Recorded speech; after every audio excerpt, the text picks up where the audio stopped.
Kak, sapa wanita seksi itu lagi. Kenan benar-benar terlihat seperti pria kaya dan super angkuh, Kenan bahkan tidak peduli jika ia dikatakan kejam. Sombong banget sih, gerutu wanita seksi itu dengan sewot lalu berlalu pergi kembali ke tempat perkumpulan teman-temannya. Ternyata di restoran itu sudah ada 4 wanita seksi tengah berkumpul membicarakan kesombongan Kenan. Tak berapa lama 3 wanita lainnya melakukan hal yang sama menyapa Kenan, tapi Kenan benar-benar seperti pria tuli. Kenan berdecak ketika ketenangannya diusik lalu segera berdiri mendatangi pihak pekerja restoran untuk mengantarkan makanannya ke rumah kecil yang kini tengah dikunjungi oleh Kinanti. Kinanti kaget melihat Kenan sudah duduk di sampingnya membawa jus. Diamlah, ketus Kenan lalu makanan yang lainnya pun mulai tersusun rapi di meja itu.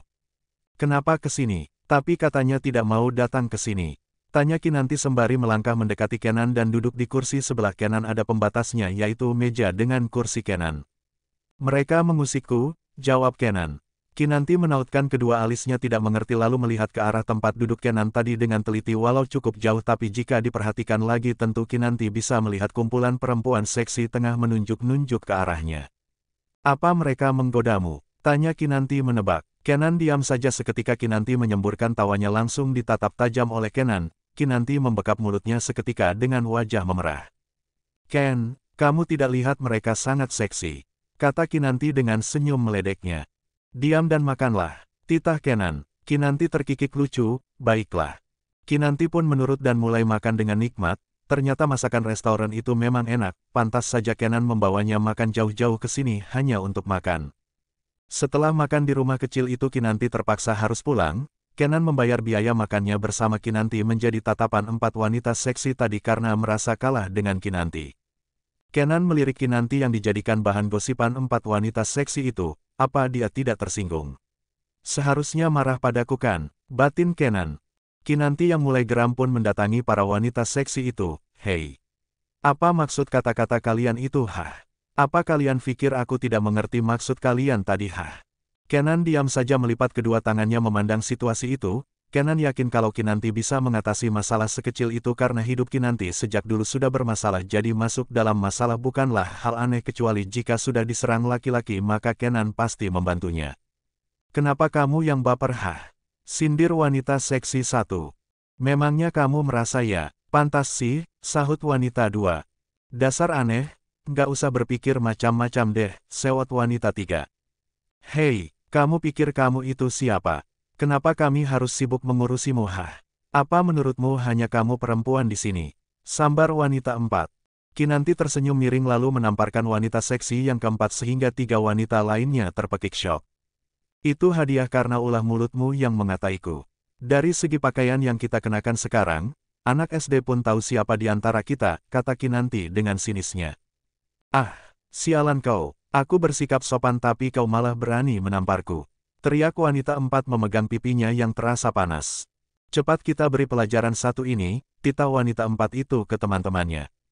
Kinanti dengan mudah mengatas. Ah, jerit keempat wanita seksi itu marah ke Kinanti. Kinanti menjulurkan lidahnya, biar aku beritahu siapa di antara kita, Welek. Kinanti berlari ke arah Kenan yang membuang muka seolah tidak ingin melihat pemandangan merusak matanya itu. Ayo Ken. Ajak Kinanti melingkarkan tangannya di lengan Kenan lalu pergi dari mereka semua. Kinanti memutar kepalanya ke arah para wanita itu yang sedang sibuk menutupi aset mereka yang dikerumuni banyak lelaki tua, hidung belang dan anak laki-laki yang sedang bersantai di tepi pantai itu. Wolek, sembur Kinanti seperti anak-anak. Kenan melirik Kinanti seperti itu hanya tersenyum tipis dan menggeleng kepalanya pelan tapi ia juga tidak melarang perbuatan Kinanti. Menurut Kenan perempuan baik-baik tidak akan terima disebut walau tidak punya status. Oops, maaf Ken, aku kesal sama mereka jadi terima kasih bantuanmu, ucap Kinanti segera melepaskan lilitan tangannya di lengan Kenan. Kenan mengambil helm di motornya lalu menyodorkannya ke kepala Kinanti sehingga Kenan memegang helm itu jangan sampai terjatuh. Kenan melirik pakaian Kinanti yang lumayan tipis lalu melihat ke atas seolah merasakan cuaca sedang mendung. Cepat pulang, sepertinya mau hujan, ajak Kenan segera memakai helmnya. Iya. Kinanti segera naik ke motor Kenan dengan memegang bahu Kenan. Kenan melaju kencang sehingga Kinanti tidak punya pilihan lain harus memeluk Kenan dari belakang. Berusaha untuk tidak terkena hujan tetap saja mereka mulai ditimpa hujan deras sehingga Kenan berhenti di sebuah hotel. Kinanti terlihat menggigil dan seperti anak kucing mencari kehangatan di dekat Kenan. Kenan merasakan gemeretak gigi Kinanti pun melepas jaketnya dan memakaikannya ke tubuh Kinanti. Kinanti memandang Kenan merasa terharu dengan kebaikan kecil Kenan itu. Sepertinya hujannya tidak akan reda, lebih baik kita istirahat di hotel ini saja, kata Kenan dengan serius.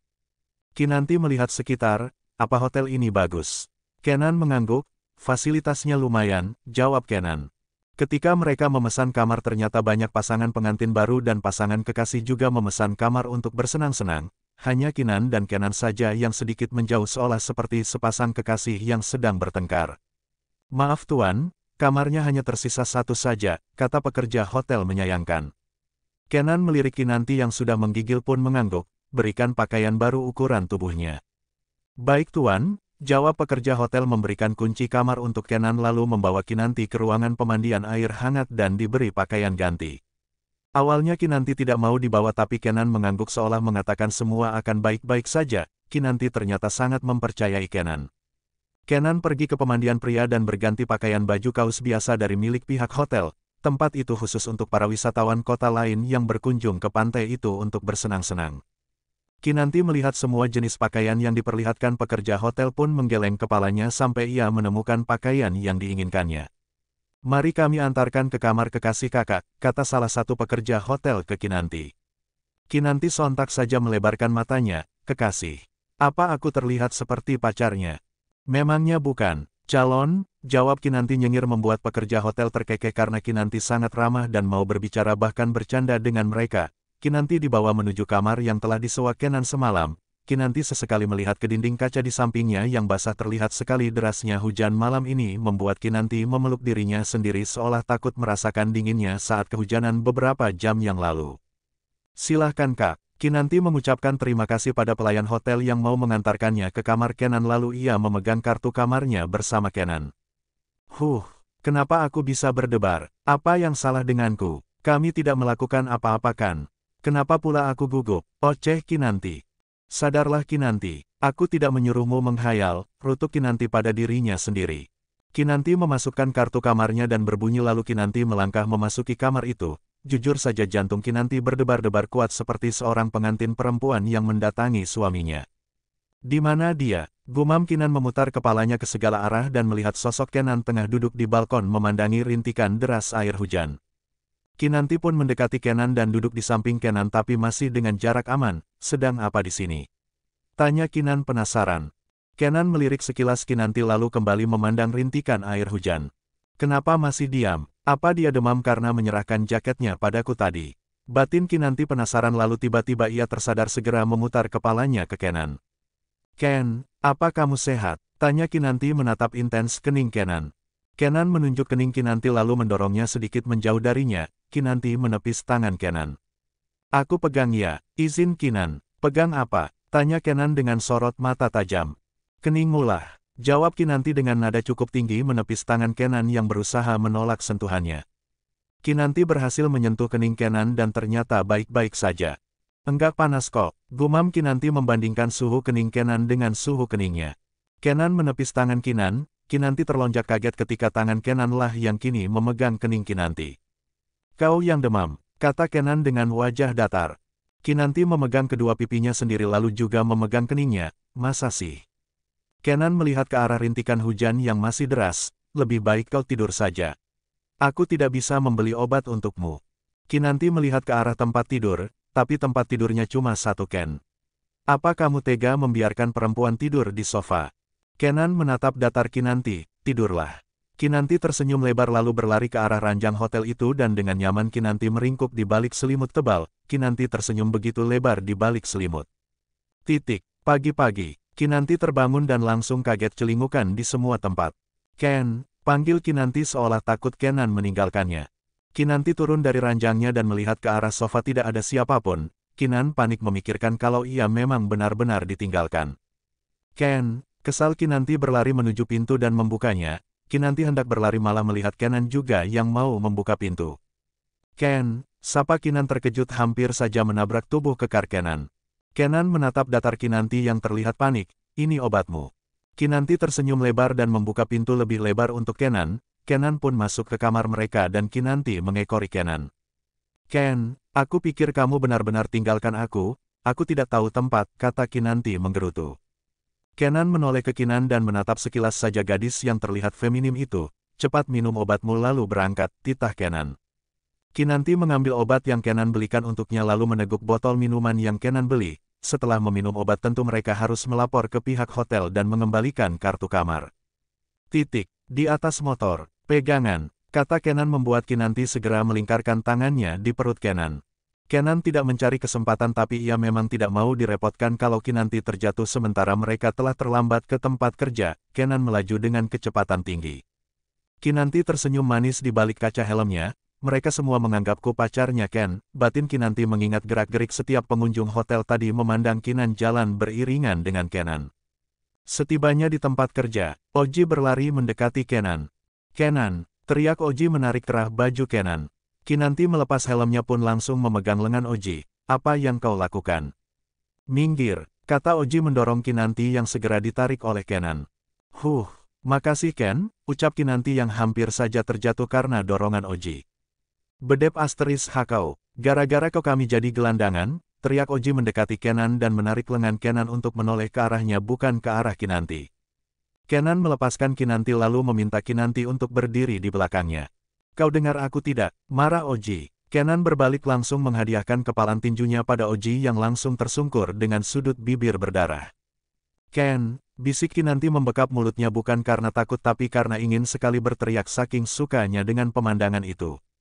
Oji berdiri dan berusaha melawan Kenan yang mudah menghindar. Tangan Kenan dimasukkan ke dalam kantong celananya lalu begitu santainya menendang lutut Oji sampai terduduk bersimpuh. "Kau yang salah, aku sudah bilang jangan mengusikku kan," kata Kenan dengan dingin. Oji bangkit dan berteriak memaki Kenan, "Memangnya siapa kau Kenapa kau bisa menghancurkan kami? Apa permintaan maaf kami tidak bisa kau dengarkan? Kenapa kau begitu tidak punya hati? Sesama rekan kerja seharusnya kau membantu kami kan?" "Cih!" Kenan meludah ke samping lalu melenggang pergi meninggalkan Oji dan Kinanti yang segera berlari menyusul Kenan. "Ken," panggil Kinanti. "Biarkan saja," jawab Kenan dan Kinanti pun tidak lagi bertanya.